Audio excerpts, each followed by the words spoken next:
Hello, my name is Stephanie and welcome back to Raised on a Garden Pantry. I am so glad you're here.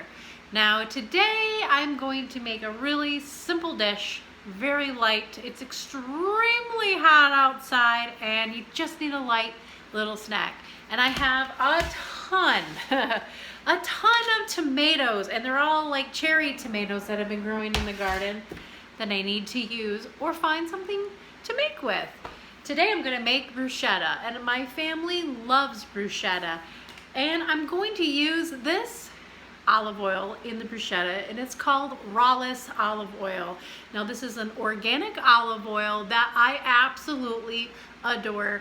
My husband found it, he ordered it, and I have fallen in love with it. It is delicious. It is the best tasting olive oil that I have ever had, and I'm a little picky about olive oil. I don't like it too strong. You don't want it too light. You just gotta find that sweet spot, and this one has done it for me. Now this is an ice pressed olive oil, which they press the olives at a colder temperature to retain the nutrients. So it's very beneficial and healthy for you. You could drink it and have a little bit every day. Some people do that. But overall, I just really like the taste of this. So I hope you give this a try and get this olive oil, Rallis olive oil.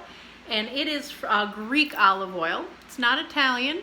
It's a little different. So, hey, I love it. So, I'm going to use this olive oil in our recipe today. So let's get making it.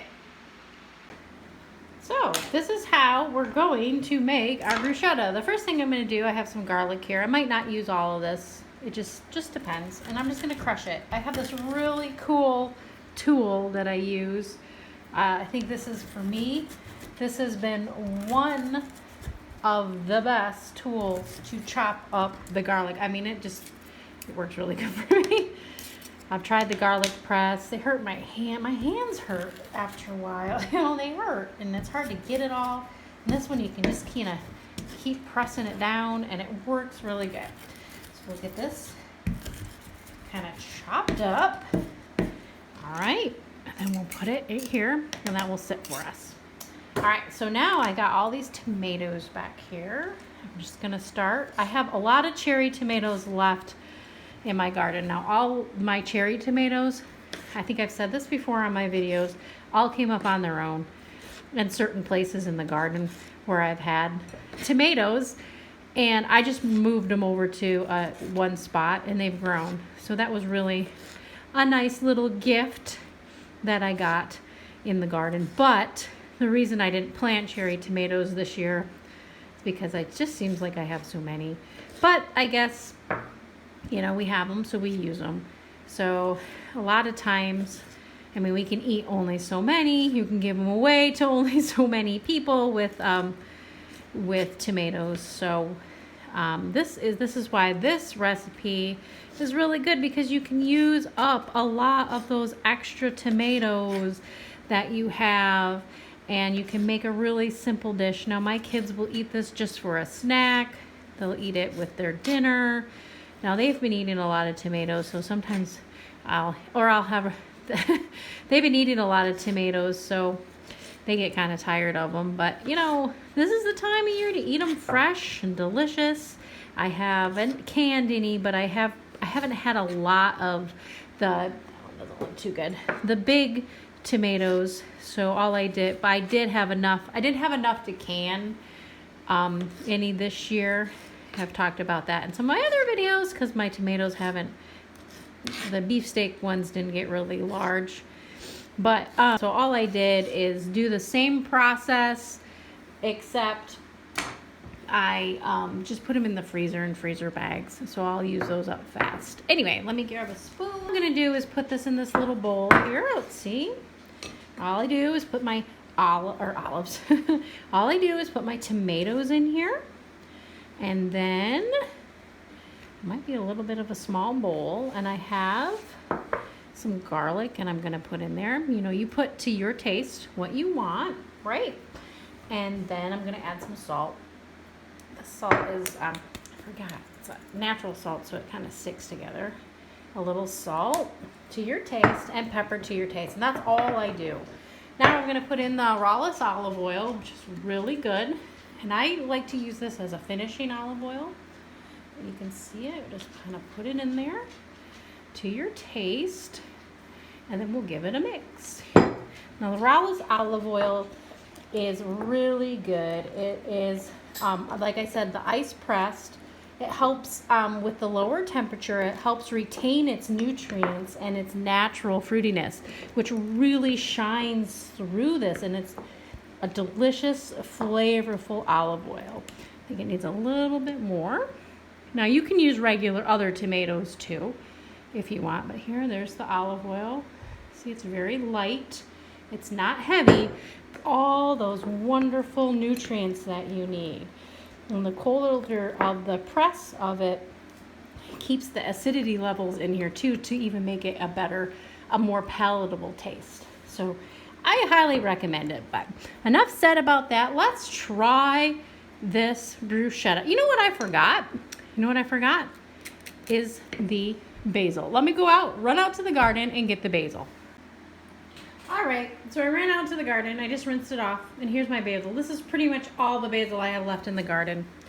And I'm just going to, I knew it was looking funny. I'm like, this basil, this basil looks funny. Or this dish looks funny. It's the basil. Silly me. I was getting all excited. And I forgot the basil. So all you want to do is chop your basil to taste. Some people I see on fancy cooking shows, I wouldn't even call them fancy, on cooking shows, they kind of do this. You can take scissors, you can chop them up real fine, and you want to add that to it. There, that looks right. Look at that. See, much better. It might need a little bit more. It might need a little bit more garlic. And if you or salt and pepper, just make sure you always are tasting your food and, it's really important because you want to add that salt and that pepper or the spices in any dish. Now I just make this really simple because bruschetta is really simple. It takes less than 5 minutes to make, especially if you have all the ingredients. All right, so I think, here we go. We have some of the toasted bread. Now, I didn't say this before, but, excuse me, you can put a little bit of the olive oil even on top of your bread too. Spread it around. Anyway, it's really good. I like it with olive oil too. Sometimes I even eat toast with olive oil as well. All right, now let's put this on our little toast and give it a try. All right, I'm gonna give this a try. Here it is. It looks delicious. It's beautiful. It's from the garden. I love this. It's gonna be a messy bite, so hold tight. I'll try to be dainty and ladylike, but it's not gonna happen with toast. Here we go. That is really so good. So, yummy. Could use just a little bit of salt. There are some finishing salts that you could use. You can sprinkle on the top and be fancy too. But really, all reality, just enjoy it. So, on that note, thank you so much for watching. I will leave a link in the description box below if you would like to get a bottle of the olive oil and an affiliate link to help me out a little bit if you so choose. But I hope you give the Rallis olive oil a chance and you give this bruschetta a chance and give this one a try too. This is delicious. Thanks for watching. I really appreciate you. God bless you all. Have a great day.